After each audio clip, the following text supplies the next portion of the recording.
Honorable members, I cordially welcome you all to the 34th National Youth Parliament session. Hope the session would be a very fruitful one. We'll start our session with the oath of affirmation of the newly elected members.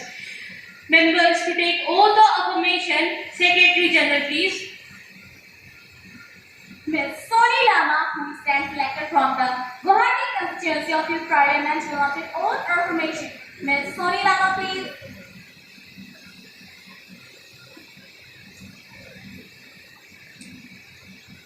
Ma'am, do you want to take oath or affirmation? Oath, please. Which language would you like to take the oath? Thomas, please.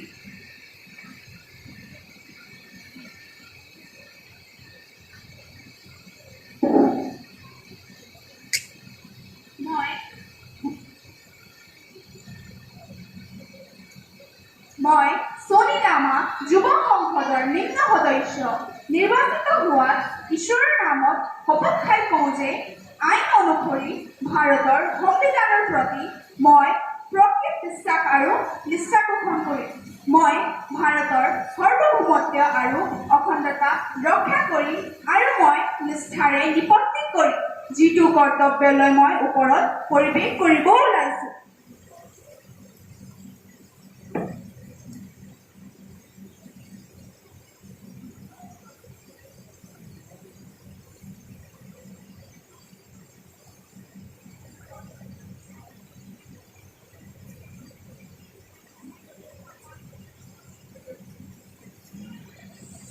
Mr. Akshay Thakur. Mr. Akshay Thakur, who stands elected from the Bikaner constituency of Youth Parliament, will now take oath or affirmation. Mr. Akshay Thakur, please.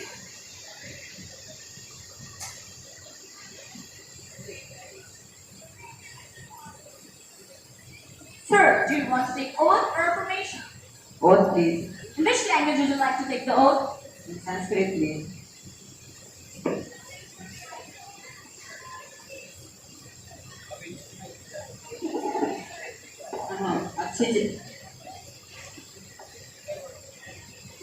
अच्छे जाकर युवा सदनस्य नियम सदनस्य सदस्यत्वेन निर्वाचित सन ईश्वरस्य नामं सत्यं करोमि। अहं भारतस्य संविधानं तथा कानूनं स्थापितं यथार्थं विश्वासं निष्ठं च वहिष्यामि। यथा अहं सर्वभौमत्वं धारयिष्यामि तथा च भारतस्य अखण्डता अस्मिन् कर्तव्ये अहं समर्पितो भविष्य अस्ति च निश्चयेन करिष्यामि इति च। जय हिन्द।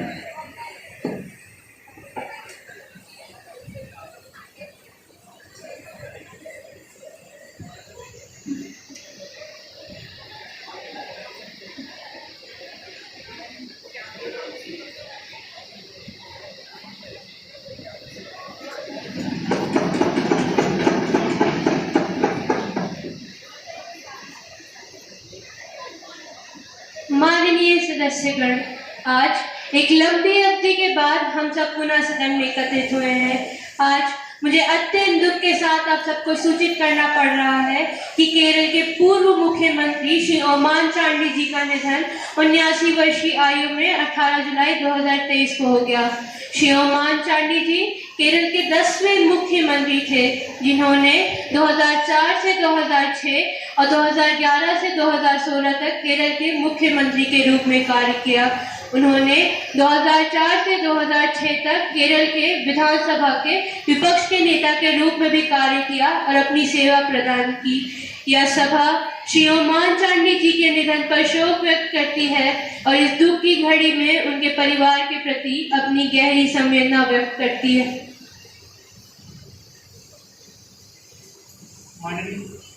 माननीय सभापति महोदय, मैं आप और सदन के अन्य सदस्यों द्वारा दी गई श्रद्धांजलि से खुद को जोड़ना चाहता हूँ। श्री ओमान चांडी जी का हम पर छोड़कर चले जाना मेरे लिए अपूर्ण क्षति और असहनीय पीड़ा का विषय। श्री ओमान चांडी स्पष्टवादी, सौम्य तथा अति ज्ञानी व्यक्ति थे। मैं और मेरे सदन के अन्य सदस्य उनके निधन पर गहरा शोक व्यक्त करते हुए उन्हें भावपूर्ण श्रद्धांजलि अर्पित करते हैं। माननीय सभापति महोदय, श्री ओमान चांडी के निधन की खबर सुनते श्री ओमान चांडी जी मुख्यमंत्री की हेलो हेलो हेलो माननीय श्री ओमान चांडी जी के निधन की खबर सुनते ही मैं प्रदेश ही स्तर पर श्री ओमान चांडी जी मुख्यमंत्री के रूप में अपने आदर्श अतिवेगन बहुमत अर्थात तेज और बहुत दूर की नीति को अपनाया। उन्होंने बेरोजगारों और मजदूरों के लिए अनेक कल्याण कार्य किए। मैं अपने और विपक्ष की ओर से उनकी दिवंगत आत्मा की शांति के लिए ईश्वर से प्रार्थना करती हूँ।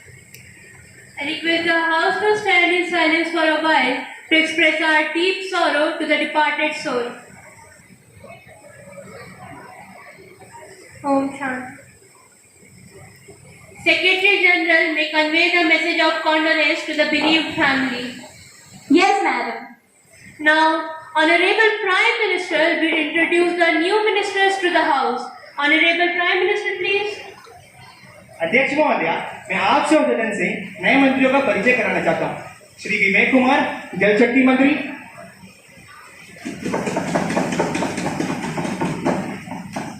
सुश्री शारिया सिंह, ग्रामीण विकास मंत्री।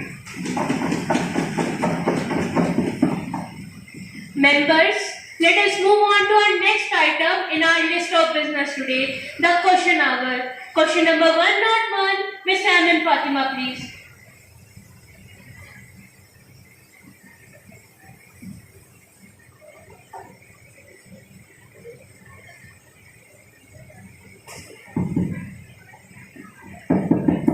प्रश्न संख्या 101। अध्यक्ष महोदय, क्या खेल मंत्री यह बताने की कृपा करेंगे का पारंपरिक खेलों को बढ़ावा देने के लिए केंद्र सरकार द्वारा क्या प्रयास किए जा रहे हैं? खा पारंपरिक खेलों को बढ़ावा देने के लिए केंद्र सरकार द्वारा राज्य सरकारों को दी जाने वाली वित्त सहायता का विवरण क्या है? गा क्या सरकार का राष्ट्रीय स्तर पर पारंपरिक खेल प्रतियोगिता आयोजित करने की कोई योजना है? और खा यदि हाँ तो तब संबंधित ब्यौरा क्या है? धन्यवाद। Minister of Youth Affairs and Sports, Ms. Mahi Jivnani, please. धन्यवाद अध्यक्ष महोदय। का से खा अध्यक्ष महोदय, खेल 7वीं अनुसूची के अनुसार राज्य का विषय है। पारंपरिक खेलों को बढ़ावा देने और उनकी प्रतियोगिताओं का आयोजित करने से खेलों के विकास की जिम्मेदारी मुख्य रूप से संबंधित राज्य या केंद्र शासित प्रदेश सरकारों की है। केंद्र सरकार केवल महत्वपूर्ण कमियों को बांटकर उनकी प्रतियोगिताओं को पूरा करती है। हालांकि खेलो इंडिया प्रतियोगिता देश में ग्रामीणों और स्वदेशी एवं पारंपरिक खेलों के प्रचार और विकास के लिए समर्पित है। इस योजना के तहत बढ़ावा देने के लिए मलखम्ब, कलारीपट्टू, गतका, थांगता, योगासन और सिलंबम जैसे स्वदेशी और पारंपरिक खेलों की पहचान की गई है और ये खेल वार्षिक रूप से खेले जाने वाले खेलो इंडिया यूनिवर्सिटी या युवा खेलों के हिस्सा है। इस योजना के तहत बुनियादी ढांचे के विकास, उपकरण सहायता, कोचों की नियुक्ति, कोचों के प्रशिक्षण और पहचाने के अतिरिक्त को छात्रवृत्ति के लिए अनुदान स्वीकृत किए जाते हैं। धन्यवाद महोदय। Any supplementary question, Ms. Amin Fatima? नहीं महोदय। The floor is now open for supplementary question. Next question, question number 102, Ms. Trisha Singh, please.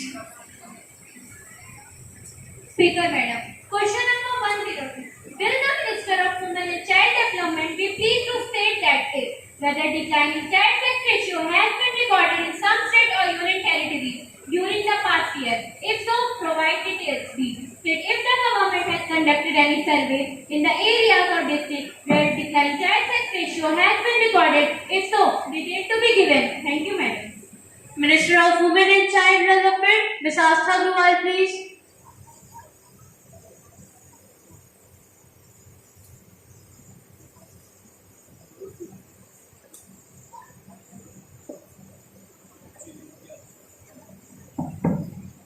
Honorable Speaker Madam, the government is trying its level best to promote the child sex ratio with many innovative programs. It has led many innovative programs in sex ratio. Many states have improved their sex ratio considerably in recent past years. However, few states are Andaman and Nicobar Island, Bihar, Lakshadweep, Mizoram, Tripura, Dadar and Nagar Haveli are yet to improve their sex ratio. B. The last census was conducted in 2011. As per the recent available report, an improving trend of 15 points and improving point of 15 point at national level from 918 in 2013-14 to 933 in 2022-23 has been observed. Thank you, madam. Any supplementary question, Ms. Trisha Singh? No, madam. The floor is now open for supplementary question. Yes, Ms. Anushka Pranode, please. Honorable Speaker, Madam, will the Minister be pleased to state that the government has issued necessary guidelines to the state, which has not shown any improvement in sex ratio, and if so, the details thereof. Thank you, Madam. Honorable Minister, please. Madam, the government taking consistent effort under Beti Bachao Beti Padhao scheme at all levels to generate awareness to stop sex selection at birth and encourage positive action to support health, development, growth and right of the girl child. Ministry has written to Ministry of Health and Family Welfare and consider to the state government to take effective steps to address the issue of declining sex ratio at birth. Thank you, madam. Next question, question number 103, Ms. Tanisha Singh, please. Honorable Speaker, Madam, with the success of Chandrayaan 3, India became the first country to land on South Pole. It is a proud moment for India, and at the same time, it is also a matter of concern. Respected members, this is the question hour. Could you please come to the question? Yes, Madam, with all due respect, is the government aware of the fact that the startups in Indian space sector are not being encouraged? I want to ask, A, whether the government has taken necessary actions to make Indian space sector more business friendly, to be it the encouraging growth of Indian space sector or be it the FDI investment. B, if yes, the details thereof. If not, the reasons thereof. Thank you, Madam. Minister of State for Department of Space, Ms. Niharika Wakre, please. Honorable Speaker, Madam, A, I want to make it clear for my respected colleagues that reform in the space sector, which is undertaken by the government to make it business friendly. First, we released the Space Policy 2020. Second, several steps has been taken to enable non-government entities, NGOs, including startups and end-to-end space dominance activities. And third, the government has also came up with several initiatives which has been taken care of such things. First, in a space seed fund scheme. Second, ISRO facilities to be offered free of cost or at reasonable prices to the private sector for space-related activities. And third, the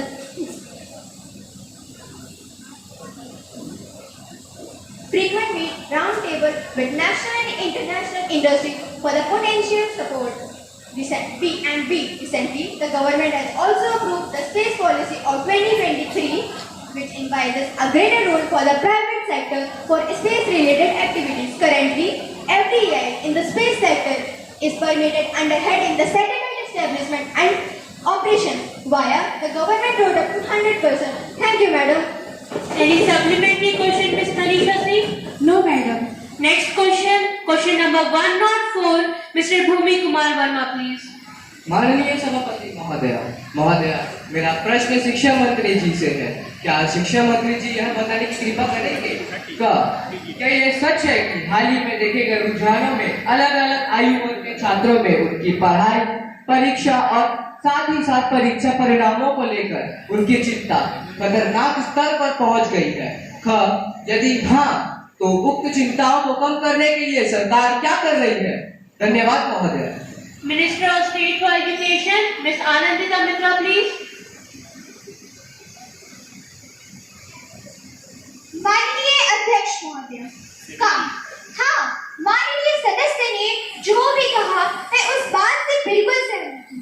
हाँ, सरकार ने उक्त चिंताओं को कम करने के लिए बहुत से उपाय किए। मैं आपके माध्यम से इस सदन को अवगत कराना चाहती हूँ कि शिक्षा मंत्रालय ने छात्रों, शिक्षकों एवं परिवार के सदस्यों को मनोवैज्ञानिक सहायता प्रदान करने के लिए विभिन्न गतिविधियों पर एक विस्तृत श्रृंखला को कवर करते हुए मनोदर्पण नामक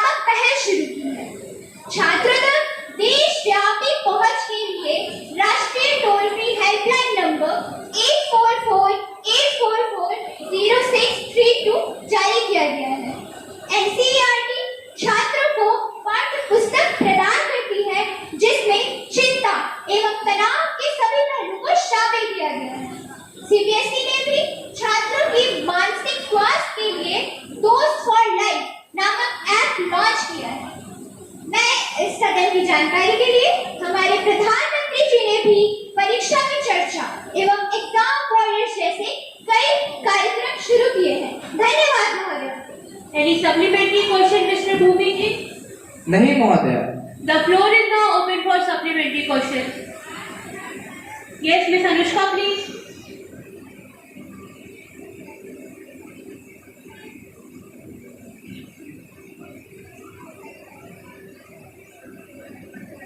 मैं शिक्षा मंत्री जी से आपके माध्यम से ये जानना चाहती हूँ कि क्या छात्रों की भलाई के लिए भावनात्मक साक्षरता अर्थात इमोशनल लिटरेसी को विद्यालय के सभी क्रियाकलापों जैसे पाठ्यक्रम, औपचारिक और अनौपचारिक गतिविधियों में शामिल किया जाएगा? यदि हाँ तो तत्संबंधित ब्यौरा क्या है? यदि ना तो इसके कारण क्या है? धन्यवाद महोदय। Honourable minister please. माननीय अध्यक्ष महोदय, शिक्षा मंत्रालय ने एनईपी 2020 में जारी किया, जिसमें छात्रों की भावनात्मक साक्षरता के लिए कई रणनीतियों की सिफारिश की गई है। एनईपी 2020 में कल्पना की गई है कि छात्रों की शिक्षा में छात्रों की भावनात्मक क्षमता को बढ़ाना भी शामिल होना चाहिए। आयुष्मान भारत में स्कूल स्वास्थ्य एवं कल्याण कार्यक्रम के तहत जो बच्चे स्कूल जाते हैं उनके लिए भावनात्मक कल्याण एवं मानसिक स्वास्थ्य पर एक पूर्ण मॉड्यूल भी शामिल किया गया है। धन्यवाद महोदय। Next question number 105 mister Aditya Agarwal please. माननीय अध्यक्ष महोदय, क्या संस्कृति मंत्री ये बताने की कृपा करेंगे कि क्या सिद्ध और आयुर्वेदिक दवाओं की पद्धति से संबंधित मूल्यवान पांडुलिपियों का दस्तावेजीकरण किया जा रहा है, और यदि हाँ तो तत्व संबंधित ब्यौरा क्या है, और पिछले 3 वर्षों में से प्रत्येक वर्ष और चालू वर्ष के दौरान कितने दुर्लभ अभिलेखों, दस्तावेजों और अन्य पांडुलिपियों को डिजिटलीकृत किया गया है? धन्यवाद महोदय। माननीय सांस्कृतिक मंत्री जी। माननीय अध्यक्ष महोदया, हमारे साथी ने एक अत्यंत ही महत्वपूर्ण विषय को सदन के सामने रखा है। मैं आपके माध्यम से सदन को अवगत कराना चाहता हूं कि संस्कृति मंत्रालय के तहत एक स्वायत्त निकाय इंदिरा गांधी राष्ट्रीय कला केंद्र ने राष्ट्रीय पांडुलिपि मिशन के माध्यम से 5.2 मिलियन पांडुलिपियों का दस्तावेजीकरण किया है, 90 मिलियन फोलियो का संरक्षण किया है और भारत की पांडुलिपियों की विरासत के 3.5 करोड़ पृष्ठों को डिजिटाइज किया है। महोदया, राष्ट्रीय पांडुलिपि मिशन ने पहले ही अपने वेबसाइट पर 1,20,000 पांडुलिपियां अपलोड कर दी हैं, जिनमें से महोदया लगभग 70,000 पांडुलिपियां अनुसंधान के लिए सार्वजनिक डोमेन पर निःशुल्क उपलब्ध हैं। सिद्ध और सार्वजनिक पांडुलिपियां डेटाबेस का हिस्सा हैं। कोविड-19 के कारण राष्ट्रीय पांडुलिपि मिशन पिछले 3 वर्षों से पांडुलिपियों का डिजिटलीकरण नहीं कर पाया है। हालांकि यह पांडुलिपियों के संरक्षण और दस्तावेजीकरण में समर्पित रूप से शामिल रहा है। धन्यवाद महोदया। Short notice question number 305 miss Fiza Ansari please. माननीय अध्यक्ष महोदया, चांद की चाहत का माननीय सदस्य, यह प्रश्नकाल है, कृपया सीधा प्रश्न पर आए। जी महोदया, मैं प्रश्न पर ही आ रही हूँ। मैं चांद की चाहत न तारों की चॉइस, मेरी शादी में टमाटर की सब्जी बने, मेरी शादी में टमाटर की सब्जी बने, बस इतनी ही ख्वाहिश, बस इतनी ही ख्वाहिश। महोदया, क्या सरकार को यह पता भी है कि हाल ही में टमाटर 200 रुपए प्रति किलो भाव के साथ आसमान छू के आ गया है? हमारे घरों में टमाटर का सेब के साथ उठना बैठना हो गया था। क्या उपभोक्ता मामलों के मंत्री हमें इसकी वजह बता सकते हैं? धन्यवाद महोदया। Minister of consumer affairs mister Arman Chaurasia please. माननीय अध्यक्ष महोदया, मुझे लगता है कि सभी सदस्यों को पता होगा कि इसका एक प्रमुख कारण मानसून से पहले अत्यधिक तापमान और फिर मानसून का देर से आना है। इसके अलावा दक्षिण भारत के कुछ राज्यों में सफेद मक्खी रोग और भारी वर्षा के कारण भी सप्लाई में व्यवधान उत्पन्न हो। धन्यवाद महोदया। एनी सप्लीमेंट्री क्वेश्चन मिस फिजा अंसारी? नहीं महोदया। The floor is now open for supplementary question. Yes, Miss Shakshi, please. अध्यक्ष महोदया, ऐसा कभी टमाटर तो कभी प्याज के साथ होता है। हम जानना चाहेंगे कि सरकार टमाटर सहित आवश्यक वस्तुओं की मूल्य वृद्धि को रोकने और गरीब लोगों को मूल्य वृद्धि से बचाने में विफल क्यों रह रही है? Honorable Minister, please. माननीय अध्यक्ष महोदय, मुझे नहीं लगता कि सरकार आवश्यक वस्तु की मूल्य वृद्धि को रोकने में विफल रही है। अध्यक्ष महोदय, सरकार ने समय समय पर कीमतों को स्थिर करने के लिए कई कदम उठाए। कीमतों को कम करने के लिए बफर से रियायत, स्टॉक की निगरानी, व्यापार नीति में बदलाव, कोटा में आयात शुल्क में बदलाव, वस्तु के निर्यात पर प्रतिबंध आदि शामिल है। धन्यवाद महोदय। No more question, please. The question hour is over. शून्यकाल सुश्री अंजलि जी।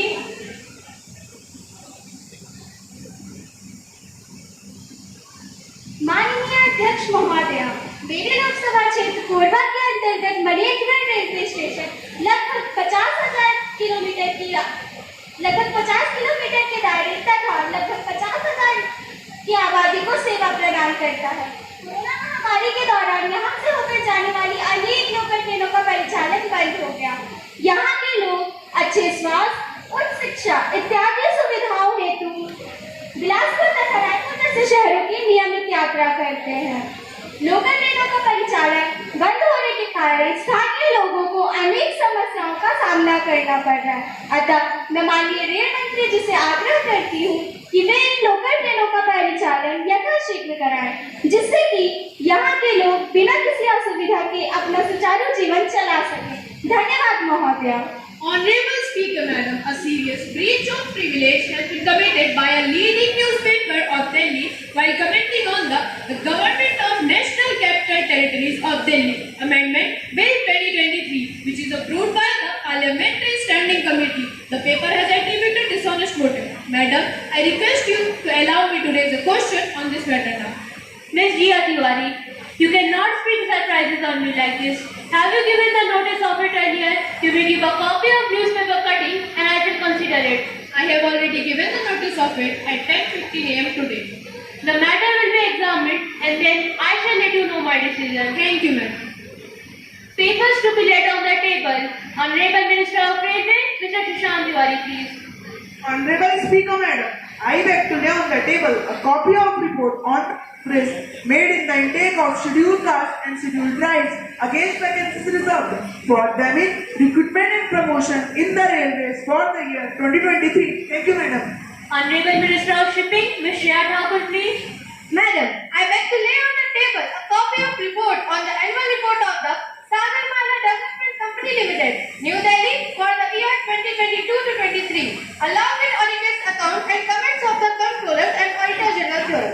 Thank you, Madam. Secretary General to report the message from the upper chamber of the Youth Parliament.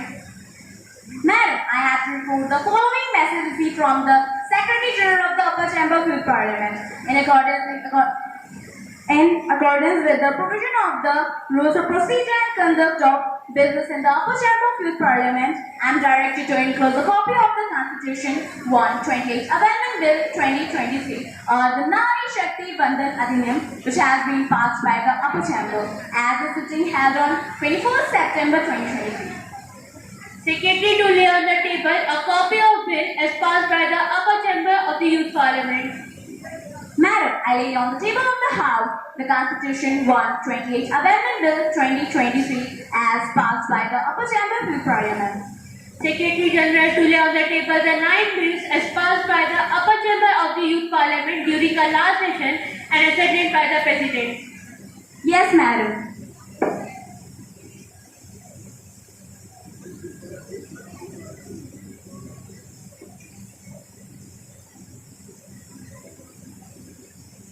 Honorable members, I have an announcement on my behalf and on behalf of the honorable members of the House. I have a great pleasure in extending our warm welcome to Her Excellency, Ms. Wendy Martin, Speaker of British Youth Parliament, and Mr. Lee Anderson and Ms. Joy Mosley, Deputy Speaker of British Youth Parliamentary Delegation, for a visit of India as our honoured guest. It is a high-powered delegation. The delegation arrived on 6 September 2023 for a 5-day visit on the invitation of National Youth Parliament. They are now seated in their special box. We wish them a happy, faithful stay in our country. We also convey our warm welcome to the Government of Britain and the Member of Youth Parliament and the friendly people of Britain.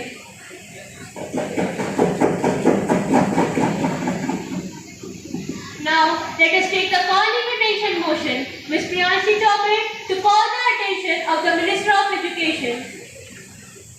माननीय अध्यक्ष महोदय, देश की सांस्कृतिक राजधानी है वाराणसी, जहां हर वर्ष लाखों श्रद्धालु मां गंगा को साक्षी मानकर चढ़ावा लेकर मंदिरों में दर्शन करने जाते हैं। देश की एक और राजधानी है कोटा, कोचिंग सेंटर की राजधानी। यहाँ भी हर साल लाखों छात्र अपने अपने जीवन की पटकथा लिखने 1.25 लाख का चढ़ावा लेकर शिक्षा के मंदिरों में जाते हैं। महोदय, इस वर्ष इस शहर में अब तक 26 बच्चों ने आत्महत्या कर लिया है और कौन चाहता है कि जब हम ये चर्चा समाप्त करें तब तक ये आंकड़ा बढ़कर 27 न हो गया हो। मैं इस अत्यंत संवेदनशील एवं गंभीर मुद्दे पर माननीय शिक्षा मंत्री जी का ध्यान आकर्षित करना चाहती हूँ। धन्यवाद महोदय। माननीय शिक्षा मंत्री जी श्री प्रतीक झा। माननीय उपाध्यक्ष महोदय, मैं माननीय सदस्य द्वारा उठाए गए इस मामले की गंभीरता को समझता हूँ। हमारी सरकार कोटा में हो रही दुखद घटनाओं पर नजर बनाए हुए इस संबंध में हमने कोटा के स्थानीय प्रशासन, कोचिंग सेंटर्स के मालिकों, शिक्षकों इत्यादि से भी संपर्क बनाया है और प्रसिद्ध शिक्षाविदों के साथ उच्च स्तरीय मीटिंग्स भी ली है। धन्यवाद महोदय। मिस प्रियांशी चौबे। उपाध्यक्ष महोदय, पिछले महीने अखबार में छपी कुछ हेडलाइंस में आपको सुनाती हूँ, गौर कीजिएगा। कोटा में अगस्त महीने में 6 स्टूडेंट्स ने किया सुसाइड। कोटा में 6ठे माले से कूदकर एक और छात्र ने दी जान। 8 महीने में 25। कोटा में एक और स्टूडेंट ने दी जान।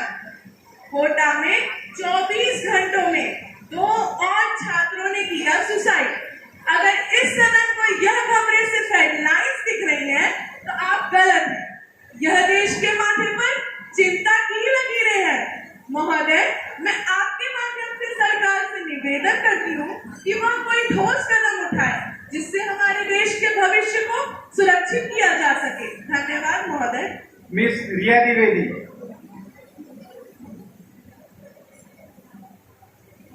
उपाध्यक्ष महोदय, अभी भी आरसीडी ने जो हेडलाइंस पढ़कर सदन को सुनाई है, मुझे लगता है कि उसने आप सभी की आत्मा को झकझोर दिया होगा।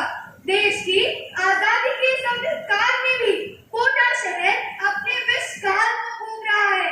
डॉक्टर और इंजीनियर बनने का सपना दिखाने वाली ड्रीम फैक्ट्रीज के बच्चों के तनाव और असफलता को कभी किसी ने गंभीरता से ही नहीं लिया। महोदय, मैं 2 पंक्तियों से अपनी बात समाप्त करना चाहूंगी कि गले में लग रही फंदे की कहानी कौन सुने, गले में लग रहे फंदे की कहानी कौन सुने, रातें रो रो कर कट रही जुबानी कौन सुने, रातें रो रो कर कट रही जुबानी कौन सुने। कहीं अपने ही तो जिम्मेदार ना हो इस कहानी के, कहीं अपने ही तो जिम्मेदार ना हो इस कहानी के। जो बच्चे बचे हैं इस शहर में, उनकी परेशानी कौन सुने, उनकी परेशानी कौन सुने। धन्यवाद महोदय।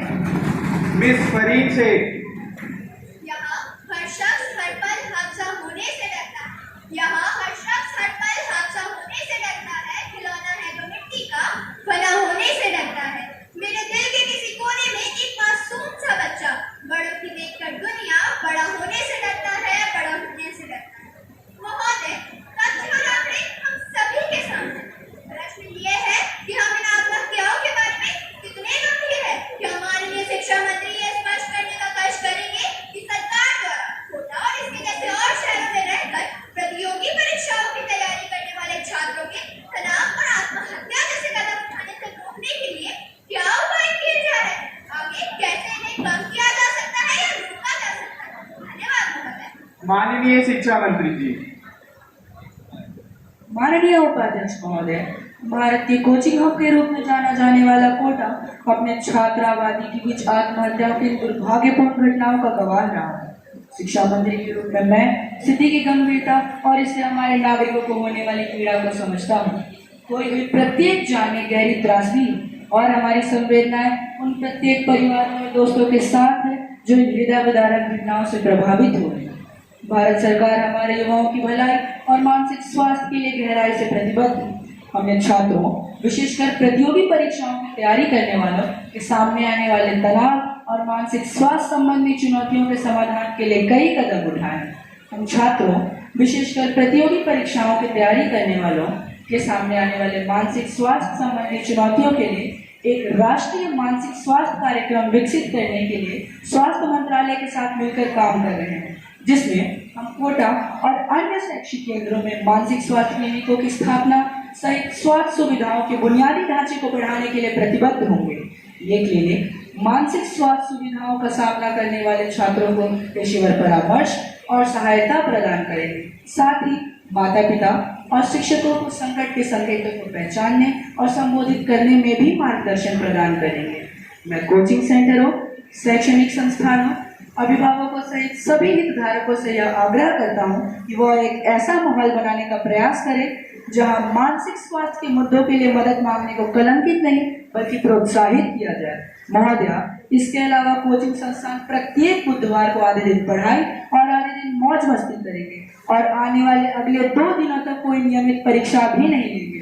कोटा में आत्महत्या का मुद्दा एक समाज के रूप में हमारी सामूहिक जिम्मेदारी की गंभीर याद दिलाता है। हमारी सरकार इस चुनौती से व्यापक रूप से निपटने के लिए पूरी तरह प्रतिबद्ध है। इस प्रतिष्ठित सदन के समर्थन और हमारे नागरिकों के समर्पण के साथ हम एक ऐसा वातावरण बनाने का प्रयास करेंगे जहां कोई भी युवा जीवन इतना बोझिल महसूस ना करे कि वह आशा खो दे। धन्यवाद महोदय। Ms. Kumkum Singh wants to bring the adjournment motion. Ms. Kumkum Singh, please ask for leave of the house.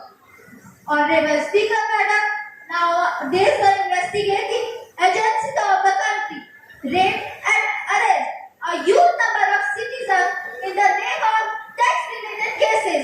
These act of agencies seems politically motivated and deserve an immediate discussion in the House.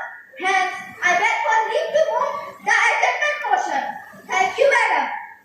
The question is that the leave be granted to the member to move the adjournment motion. Those who are in favor will please stand up. Members, please be seated. Since less than 1/10 of a member are in favor, hence the honourable member does not have the leave of the House to move the adjournment motion. The adjournment motion is dropped. Now we will take up under the discussion Rule 193. Ms. Ishita Rai, please. माननीय अध्यक्ष महोदय, पिछले कुछ महीनों में देश के विभिन्न हिस्सों, विशेषकर उत्तर पूर्वी राज्यों में महिलाओं के विरुद्ध कुछ गंभीर अपराध की खबरें सामने आ रही हैं। सरकार महिलाओं की सुरक्षा का दावा तो करती है, पर दुर्भाग्य से यह फेल हो चुकी है। सरकार फेल क्यों हो रही है? यह प्रश्न लाखों का नहीं बल्कि लाखों महिलाओं की सुरक्षा का है। मैं माननीय गृह मंत्री जी से यह जानना चाहती हूँ कि आखिर सरकार फेल क्यों हो रही है। धन्यवाद। श्री गौराम अग्रवाल जी। माननीय अध्यक्ष महोदय, हम बहुत खुश होते हैं कि हम चांद पर सुरक्षित पहुंच गए। तो इससे क्या फायदा जब हम 6 बजे के बाद अपने घर के बाहर अपनी लड़की को सुरक्षित नहीं रख सकते। महोदय, आज भी आजादी के 75 वर्षों बाद जब इस आजादी का अमृतकाल मना रहा है, आज भी विश्व के सबसे बड़े लोकतंत्र में 6 बजे के बाद आधी आबादी कर्फ्यू में चली जाती है। क्या ये देश के लिए शर्म की बात नहीं है? मैं जानना चाहता हूँ कि देश की महिलाओं की सुरक्षा को लेकर सरकार क्या कर रही है। Mr. Triptanath, please. Honorable Speaker, Madam, according to the government data, 30% of the women in India are subjected to physical and sexual violence. According to the NCRB, in India, all the way from 2 months old to 19-year-old women are raped. Officially, unofficially, we all never know. Madam, does the Honorable Home Minister even know her responsibility towards the nation? Why has the government not faced the nation yet on this issue? Thank you, Madam. Honorable Home Minister, Ms. Shreya Sinha, please. आदरणीय अध्यक्ष महोदय, जिन घटनाओं के बारे में विपक्ष आज चिंता जता रहा है, वह घटना तब भी हो रही थी जब इनकी सरकार थी। Members, please maintain the decorum of the House. लेकिन पिछली सरकार की तरह हमारी सरकार ने केवल इसके लिए चिंता नहीं किया है, बल्कि हमने कई कदम उठाए जिससे महिला सुरक्षा सुनिश्चित हो सके। Members, you may continue. अध्यक्ष महोदय, महिलाओं और बच्चों की सुरक्षा और विकास पर सिर्फ 2023 में ही गृह मंत्रालय में 25,449 करोड़ रुपए जारी किए गए हैं। मैडम, मैं सदन को बताना चाहती हूँ, एनसीआर के डाटा के अनुसार हमारी सरकार आने के बाद महिलाओं के विरुद्ध घरेलू हिंसा में 30% की आबादी कमी आई है। इसके अलावा गृह मंत्रालय में जो कदम उठाए गए महिला सुरक्षा को लेकर उससे भी सदन को अवगत कराना चाहिए। पहला 112 आपातकाल नंबर, दूसरा सभी पुलिस स्टेशन में महिला हेल्प डेस्क, तीसरा पिंक पुलिस बूथ और पिंक पेट्रोलिंग, चौथा मिशन शक्ति योजना इत्यादि। धन्यवाद महोदय। Now, let us take our legislative business. We'll start with the introduction of the bill. Minister of Agriculture and Farmers Welfare, Mr. Pankaj Kapoor, please. Honorable Speaker, Madam, I beg to move for leave to introduce a bill to introduce agriculture curriculum in National Education Policy 2020. The question is that the leave to be granted to introduce the National Agriculture Curriculum in National Education Policy 2020. Those who are in favor, will please say aye. Aye. Those who are against it, will please say no. I think the ayes have it, the ayes have it, the ayes have it. The leave is granted. Madam, I introduce the bill.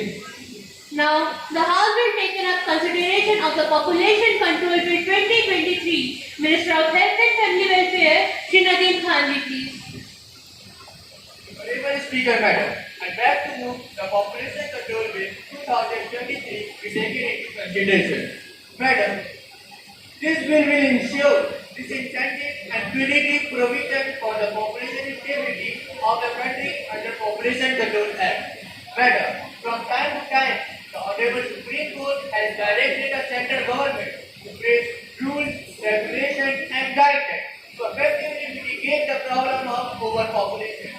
I call upon the Honorable members of the House to openly give their suggestions in this national discussion on the Population Control Bill.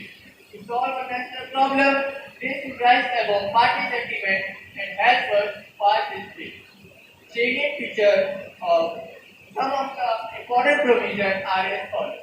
First, this act shall be applicable only for the married couple, where the boy is not less than 21 years of age and girl not less than 18 years of age. Second, the government shall set up the District Population Stabilization Committee in 100 districts with the highest recorded population growth rate. Third, the government shall give preference to the single child for admission in institutes of higher education. Fourth, the government shall provide for selection to the single child in government jobs. Fifth, both the husband and the wife, in a case of married couple who have more than 2 children, shall be debarred from A. Contesting in Lok Sabha, state legislature and panchayat election. B. Getting promotion in government services. C. Applying for Group A jobs under central and state government. D. Getting any kind of government subsidy. 6. The government shall introduce a compulsory subject relating to population control in all senior secondary schools. Thank you, madam. Motion moved that the Population Control Bill for controlling the overpopulation of the country be taken into consideration. Mr. Arpit Sarkar, what is your opinion about this bill?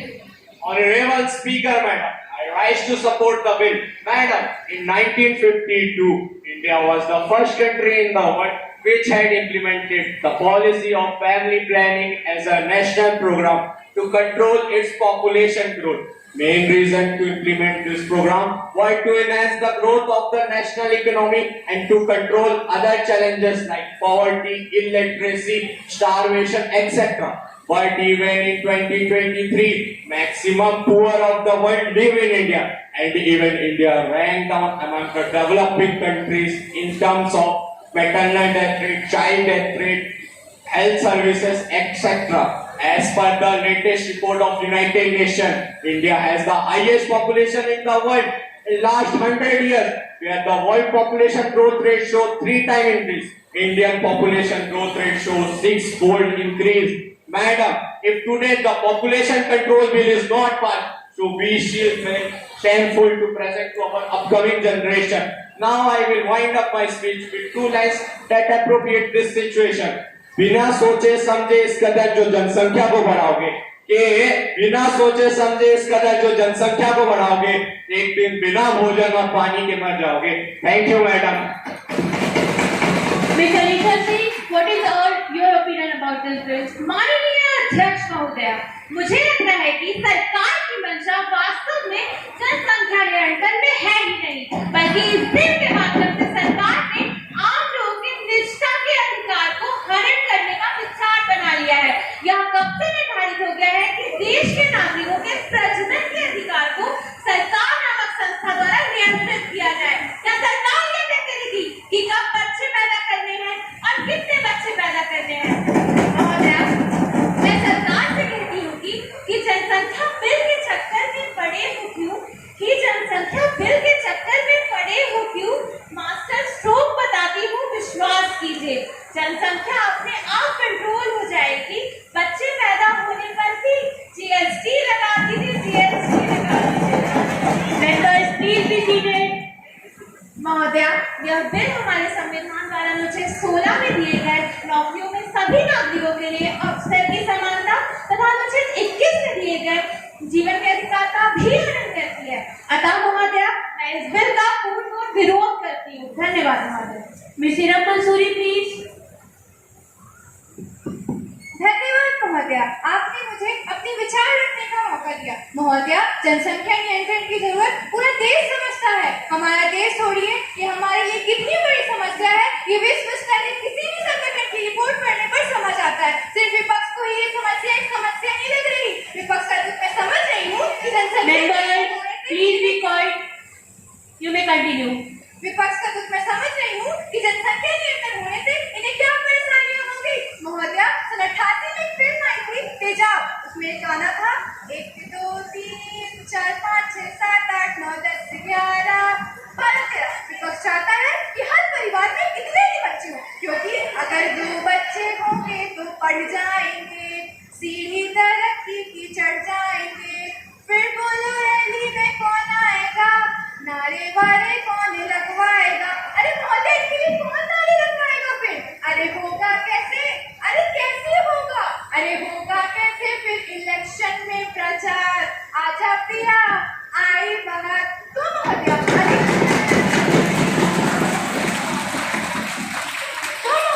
अधिक जनसंख्या का यही एक फायदा मुझे समझ आ रहा है, जिसकी वजह से विपक्ष इसका विरोध कर रहा है। महोदय, एक अनुमान के अनुसार सन 2025 तक हमारे भारत की कुल आबादी 150 करोड़ हो जाएगी। आज विश्व की समस्त गरीब जनसंख्या का 1/3 भाग सिर्फ भारत में है। बाल कुपोषण के मामले में भारत पाकिस्तान और बांग्लादेश से भी ज्यादा बुरी हालत में है। महोदय, अगर हमें शिक्षा, स्वास्थ्य, रोजगार और अन्य बुनियादी सुविधाएं हर व्यक्ति तक पहुंचानी है, तो उसके लिए जरूरी है कि जनसंख्या नियंत्रण किया जाए। महोदय, यह कानून हमारे देश को विकसित बनाने की राह में पहला और सबसे महत्वपूर्ण कदम साबित हो गया। धन्यवाद महोदय। Leader of opposition Shri Anmol Singh ji please. अध्यक्ष महोदय, इस कानून के द्वारा सरकार की महिला विरोधी मानसिकता का पता चलता है। भारतीय समाज में प्रथा वर्षों से रही है कि संतान के रूप में लड़कों को प्राथमिकता दी जाती है। महोदय, मेरी बात का विरोध करने वालों को हमारे देश की लिंगानुपात पर नजर डालनी चाहिए। जब भी जनसंख्या नियंत्रण नीतियां लागू की जाती हैं, तो इससे कन्या भ्रूण हत्या, प्रश्न पूर्व लिंग जांच एवं लिंग आधारित गर्भपात जैसी घटनाएं बढ़ जाती हैं।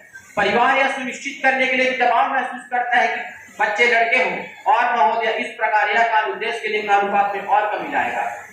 अध्यक्ष महोदय, आज भारत में जनसंख्या नियंत्रण नीति से ज्यादा जरूरी है जनसंख्या प्रबंधन। अतः आज जनसंख्या नियंत्रण विधेयक की जगह जनसंख्या प्रबंधन विधेयक की जरूरत है। यह नीति एक बार असफल योजना कहलाएगी। अतः मैं इसलिए जनसंख्या नियंत्रण नीति का विरोध करता हूँ। धन्यवाद महोदय। माननीय प्रधानमंत्री जी। माननीय अध्यक्ष महोदय, मैं जनसंख्या नियंत्रण विधेयक 2023 का पुरजोर समर्थन करता हूं। मैडम, यह हर देशवासी का सपना है कि वह अपने देश का नाम विकसित देशों की सूची में देखे, लेकिन तेजी से बढ़ती जनसंख्या हमारे सामने एक बहुत बड़ी बाधा के रूप में खड़ी है। महोदया, आप सभी शांत हो जाइए। महोदया, जनसंख्या स्थिरता के लाभों को गिनने के लिए हमें बहुत दूर जाने की आवश्यकता नहीं है। हमारा खुद का पड़ोसी देश चीन इस तरह का सबसे अच्छा उदाहरण है, जिसने जनसंख्या नियंत्रण के लाभों को प्रभावी ढंग से अपनाया और कुछ ही दशकों में वह स्थिति प्राप्त कर ली जहां वे आज विकसित देशों के साथ खड़ा। जब भी कोई विश्व राष्ट्रीय संगठन भुखमरी, भ्रष्टाचार और मानव विकास से संबंधित कोई सूचकांक जारी करते हैं तो हम तमाम कोशिशों के बाद भी उसमें खुद को शर्मनाक स्थिति में पाते हैं। मेरा मानना यह है कि हमारे समाज की पूरी समस्या अज्ञानता और जनसंख्या नियंत्रण के लाभों के बारे में जागरूकता की कमी के कारण है। हम विशेष रूप से ऐसे लोगों की सोच बदलना चाहते हैं जो ये सोचते हैं कि अधिक बच्चे पैदा कर वे ज्यादा कमाई वाले हाथ जोड़ रहे हैं। हमें उन्हें यह समझाना चाहिए कि अधिक बच्चों का अर्थ उचित रोजगार के बिना अधिक लोग हैं। राष्ट्र के रूप में हम अपने समाज के सभी वर्गों की स्थिति में सुधार करने के लिए प्रतिबद्ध हैं, ताकि हमारे समाज के सबसे गरीब सदस्य भी विकास के कार्य में योगदान दे सके। और अंत में मैं कुछ चंद पंक्तियों से अपनी बात को समाप्त करूंगा कि जनसंख्या वृद्धि का ग्राफ बढ़ता जा रहा है, जनसंख्या वृद्धि का ग्राफ बढ़ता जा रहा है और इंसान अकेलेपन में घसता जा रहा है। माँ बाप के 4 बेटे एक से बढ़कर एक, लेकिन बुढ़ापा फिर भी लाचारी में कटता जा रहा है, लाचारी में कटता जा रहा है। धन्यवाद महोदया। Minister of health and family welfare Shri Rajiv Khan ji, please. Honorable Speaker, I am grateful to all the members who have rendered their active support to the bill. I am also grateful to the members who have given their constructive criticisms on it. The areas of concern raised by opposition have already been thought and attained to. Now, I expect full cooperation from all the members of the House to pass the bill. Thank you, Madam. The question before the House that the bill, the population control bill 2023 be taken into consideration. Those who are in favor, will please say aye. Aye. Those who are against it, will please say no. I think the ayes have it, the ayes have it, the ayes have it. The motion is adopted. Now, the question is that clause 2 to 6 stand part of the bill, but there is an amendment in clause 5 by Alisha ma'am, are you moving it? No, madam. The question is that clause 2 to 5 stand part of the bill. Those who are in favor, will please say aye. Aye. Those who are against it, will please say no. I think the ayes have it, the ayes have it, the ayes have it. The motion is adopted. Clause 2 to 6 stand part of the bill. The clause 1, the applicability stand part of the bill. Those who are in favor, will please say aye. Aye. Those who are against it, will please say no. I think the ayes have it, the ayes have it, the ayes have it. The motion is adopted. Minister of Health and Family Welfare, please. Madam, I move the bill be passed. Motion moved that the bill be passed. Those who are in favor, will please say aye. Aye. Those who are against it, will please say no. I think the ayes have it, the ayes have it, the ayes have it. The bill is passed. Now, the House will take in a private member resolution. Ms. Archita Sharma to move the resolution. Madam Speaker, I move the following resolution. This House recommends that the government should first take steps to promote sports and games and develop sports infrastructure in the school, and second, also make provisions to create secure career opportunity for sportspersons. Further, हमारे देश में cricket, hockey और football जैसे खेलों पर तो ध्यान दिया जा रहा है, लेकिन इंडिविजुअल स्पोर्ट्स पर सही से ध्यान केंद्रित नहीं किया जा रहा है। आज भी माता पिता पढ़ोगे लिखोगे तो बनोगे नवाब, खेलोगे कूदोगे तो होगे खराब के विचार को सही मानते हैं। महोदय, आज भी हम 140 करोड़ आबादी के बावजूद किसी एक ओलंपिक में 10 पदक भी नहीं ला सके हैं।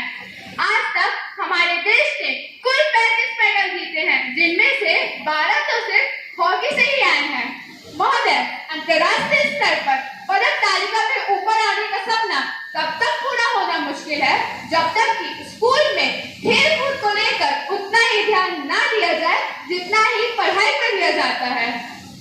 Honorable Speaker Madam, I move the resolution for the reason that there is no such law which directly focuses and promotes sports at school level. I wish one day being a sports person will become equally acceptable as being a doctor or engineer for Indian society. India will win podium finishes in Olympics too. Minister of Youth Affairs and Sports, Mr. Akshay Verma, please.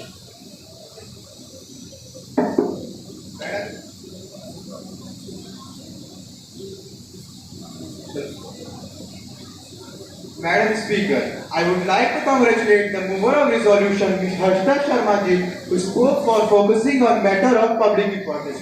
Madam, our government had already taken several initiatives like Fit India movement, Khelo India, Target Olympics Podium Scheme, Mission Olympics 2024, Rajiv Gandhi Khel Abhiyan, and many more to promote sports and games and concerned infrastructure. Madam, I want the mover of resolution to know that government is very much aware about lack of infrastructure and attitudinal problem of school system and parents. The government is making sure that major efforts are made in fields of sports and games. NEP 2020, I repeat, NEP 2020 also takes care of holistic development of children by including sports and games. In light of the issue raised by Honorable Member, I reiterate the commitment of the government to ensure promotion of sports and games and development of infrastructure. I thus request the member to withdraw the resolution. Thank you, ma'am. Ms. Harshita Sharma ji. Madam Speaker, I am grateful to the honorable members for lending support to my resolution. In view of assurance given by Honorable Minister of Youth Affairs and Sports, I may be allowed to withdraw this resolution. Has the honorable member leave out the house to withdraw her resolution? The resolution by leave of the house is withdrawn. Now the house is adjourned to meet tomorrow again at 11 a.m.